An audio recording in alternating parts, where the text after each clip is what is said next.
बढ़ते हैं उज्जैन की तरफ, जहां उज्जैन के आदिगाड़ी अस्पताल में ब्लैक फंगस यानी कि म्यूकोरमाइकोसिस के 10 मरीजों को भर्ती करवाया गया है। बता दें कि कलेक्टर आशीष सिंह ने जानकारी देते हुए बताया कि ब्लैक फंगस के 10 मरीज सामने आए हैं, जिनको उपचार के लिए अस्पताल में भर्ती कराया गया है। वहीं वरिष्ठ डॉक्टर द्वारा उनका उपचार किया जा रहा है। साथ ही दवाई की शॉर्टेज का मामला भी सामने आया है, जिसके लिए शासन को हमारे द्वारा अवगत करा दिया गया है। वहीं जल्द ही दवाई की आपूर्ति की जाएगी।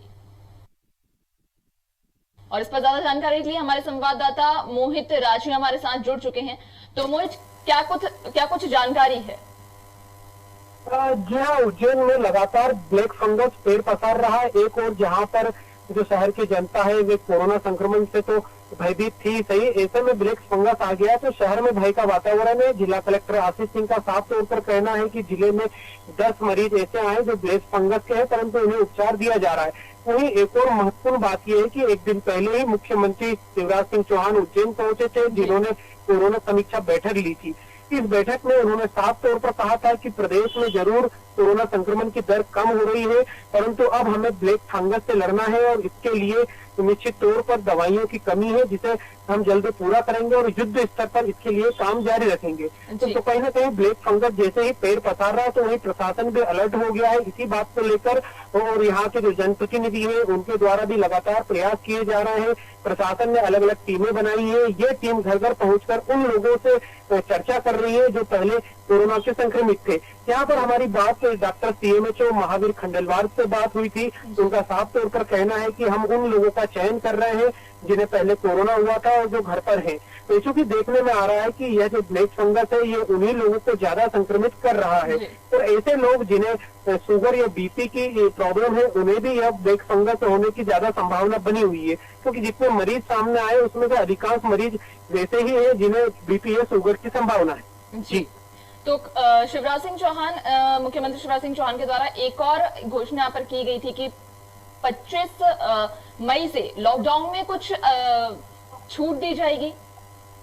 जी हाँ, निश्चित तौर पर मुख्यमंत्री ने सबसे पहले तो यहाँ पर राहत की सांस इसलिए ली थी कि पूरे प्रदेश भर में कोरोना की संक्रमण दर लगातार कम हो रही है, क्योंकि एक तरफ कोरोना की जो संक्रमण दर थी वो लगभग 20% से अधिक हो चुकी थी। हम उज्जैन की बात करें तो अब उज्जैन में जो कोरोना संक्रमण दर है वो आज के हेल्थ बुलेटिन के मुताबिक 7% पर गिरकर पहुंच चुकी है।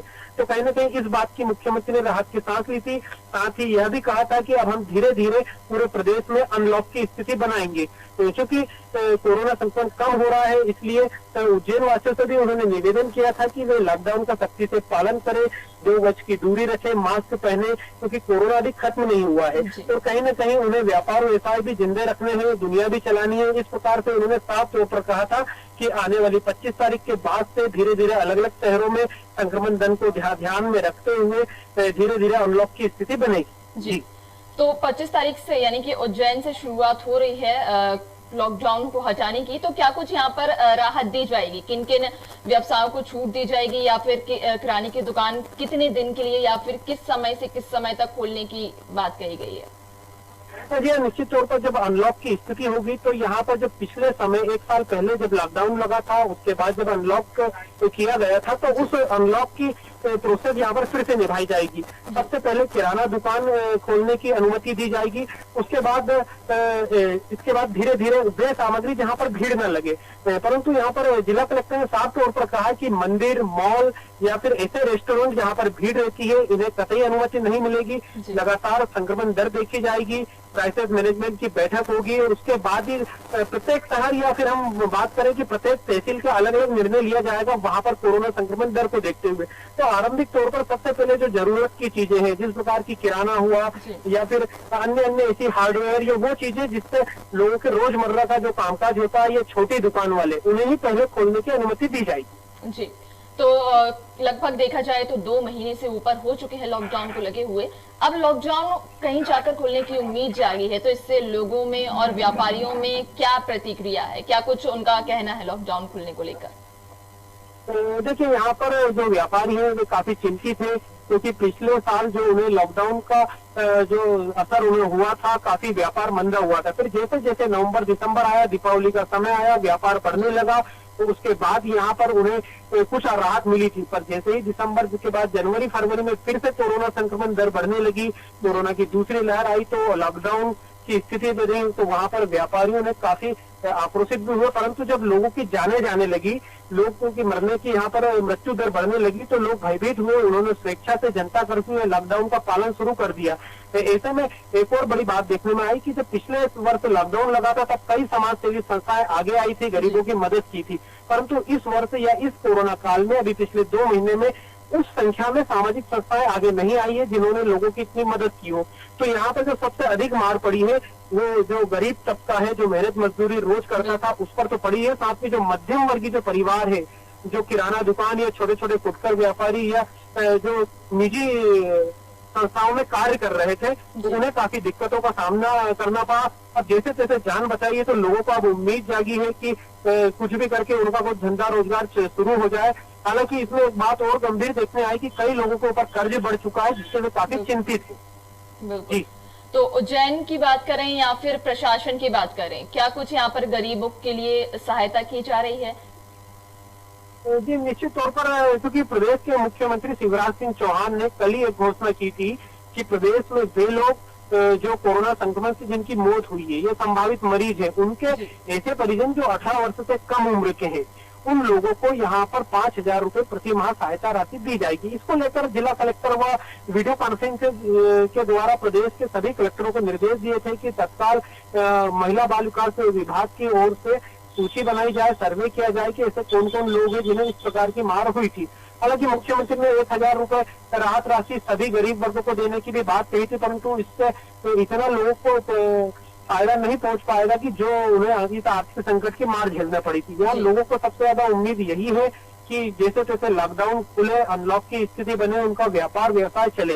हालांकि जो राहत की बात यह भी है कि मुख्यमंत्री द्वारा या केंद्र सरकार या प्रदेश सरकार द्वारा जो राशन फ्री दिया जा रहा है, जो कि सभी वर्ग के लिए दिया जा रहा है, अब जहाँ पर जो भी अपना आधार कार्ड व जो समग्र आईडी दिखाएगा वो गरीबी रेखा में आएगा या इनकम टैक्स के दायरे से बाहर होगा, उन्हीं लोगों को यहाँ पर राशन दिया जा रहा है। तो बड़ी संख्या में यहाँ पर जो लोग हैं वे राशन की दुकान से, शासकीय राशन की दुकान से राशन भी खरीद रहे हैं। हालांकि प्रशासन की ओर से केवल राशन की यहाँ पर राहत की भरी खबर है। जी। तो देखा जाए सिर्फ आम लोग ही नहीं बल्कि इससे किसान भी काफी प्रभावित हुए हैं लॉकडाउन के चलते। एक और तो जहां कोरोना का संकट झेल रहे हैं, तो दूसरी ओर ये बेमौसम बरसात ने किसानों की पूरी मेहनत को चौपट कर दिया है। तो इस ओर प्रशासन क्या ध्यान दे रही है? क्या कुछ मदद किसानों के लिए की जाएगी? जी मैं बता दूं कि जो किसान का तबका है, हालांकि कोरोना संक्रमण जो है जो पिछले वर्ष ग्रामीण क्षेत्रों में नहीं फैला था, इस बार देखा जाए तो ग्रामीण क्षेत्रों में भी बड़ी संख्या में लोग कोरोना संक्रमित हो रहे हैं और मृत्यु भी हो रही है। तो किसान भी भयभीत है, आर्थिक संकट तो उन्हें हो ही रहा है।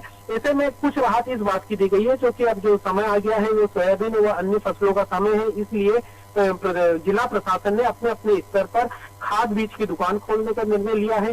और एक और राहत भरी खबर ये भी है कि केंद्र सरकार और प्रदेश सरकार ने जो खाद है उस पर जो सब्सिडी 500 रुपए मिल रही थी उसे बढ़ाकर अब 1,000 रुपए कर दिया है। तो कहने किसानों के लिए ये राहत देने के लिए सब्सिडी बढ़ाई गई है, तो उन्हें अब खाद में 1,000 रुपए सब्सिडी मिलेगी। हालांकि किसान भी यहाँ पर कई रूपों में उन्हें दिक्कत आई है, कई समस्या सामने आई है, जैसे कि दूध। तो चूंकि कई किसानों का जो दूध है वो होटलों पर जाता था, क्योंकि यहाँ पर होटलें पूरी तरह बंद है, मिठाइयाँ बंद है, चाय की दुकानें बंद है, तो किसानों का दूध होटल तक नहीं पहुंच पा रहा, जिससे उन्हें इस बात की तो दिक्कत हुई थी। इसके अलावा सब्जियों की, पहले बाजार पूरा खुला हुआ था, अब केवल होम डिलीवरी ही सब्जी अलाउ की गई है, जहाँ पर कुछ क्षेत्रों में और तय समय के लिए ही होम डिलीवरी पहुंच पाती है। तो और आवाजावन पर भी काफी प्रतिबंध लगा हुआ है, जगह जगह बैरिकेडिंग की गई है। ग्रामीण क्षेत्रों से शहर में आने में किसानों को काफी दिक्कतें होती है, तो यहाँ पर किसानों को हर प्रकार से मार हुई है। सब्जी जो प्रति 3 महीने में 2 महीने में सब्जी की फसल करते थे, उनके लिए भी संकट खड़ा हो गया है। दूध के जो दूध का व्यापार करते किसान, उनके लिए भी ये बड़ा संकट है। तो प्रत्येक तबका ग्रामीण क्षेत्र का भी यही चाहता है कि अनलॉक की स्थिति बने। जी। तो अगर दूसरी तरफ देखा जाए वैक्सीनेशन, जो कि सबसे अहम है कोरोना की रोकथाम के लिए, तो वैक्सीनेशन के यहाँ पर कितनी क्या परसेंटेज देखा जा रहा है? कितने लोगों का वैक्सीनेशन हो चुका है या फिर कितने लोग अभी अछूते हैं वैक्सीनेशन से? जी हाँ, मुख्य तौर पे जब देखने में आया था कि 45 प्लस के लोगों को जब वैक्सीनेशन की बात की गई थी, तो यहाँ पर ज्यादातर लोगों ने वैक्सीन लगा लिया था। हालांकि उस दौरान कई वैक्सीनेशन केंद्र खाली रहते थे, परंतु जब कोरोना की दूसरी लहर आई जिसमें लोगों की मृत्यु दर बढ़ी, लोगों में भय भी व्याप्त हुआ, और फिर इसी दौरान सरकार ने यहाँ पर 18 प्लस लोगों के लिए वैक्सीनेशन शुरू किया। तो वहां पर लोगों में भी एक उत्साह जागा कि कोरोना से बचाव का एक यही तरीका है कि वैक्सीन लगाई जाए। तो कहीं ना कहीं लोगों ने फिर उत्साह जागा और वैक्सीन लगाने के लिए लंबी लंबी कतारें लगी, परंतु वैक्सीनेशन कम संख्या में वैक्सीन उपलब्ध होने के कारण एक तो प्रशासन ने यहाँ पर वैक्सीनेशन केंद्र तय कर दिए हैं। और अभी तक की हम जिले की बात करें तो जिले में लगभग 3 लाख लोग ने वैक्सीन लगवा ली। यहाँ पर जिले की करीब 20 लाख लोगों को वैक्सीन लगना है, जिसमें से 3 लाख लोग ही अभी तक लगवा पाए। तो कहीं ना कहीं वैक्सीनेशन की कमी भी यहाँ पर साफ देखी जा रही है। लोगों को इंतजार करना पड़ रहा है। रजिस्ट्रेशन तो प्रत्येक व्यक्ति करा रहा है, परंतु उसे यह नहीं बताया जा रहा है कि उसका नंबर कब आएगा। अभी जो वेटिंग चल रही है वो कम से कम 15 दिनों की वेटिंग चल रही है। तो लोगों में उत्साह भी है कि जल्द से जल्द उनका नंबर आए, वो वैक्सीन लगवाए, परंतु वैक्सीन की कमी जरूर खल रही है। जी चलिए, तमाम जानकारी साझा करने के लिए बहुत बहुत धन्यवाद आपका। तो जिस तरह से हमने देखा कि उज्जैन के आरडी गार्डी अस्पताल में ब्लैक फंगस के 10 मरीजों को भर्ती किया गया है, जिसके चलते कलेक्टर आशीष सिंह ने निर्देश भी जारी किए हैं। वहीं वैक्सीनेशन की अगर बात करें तो वैक्सीनेशन का भी उज्जैन में अभाव रहा है। फिलहाल के बुलेटिन में इतना ही। बने रहिए आप खबर भारत के साथ।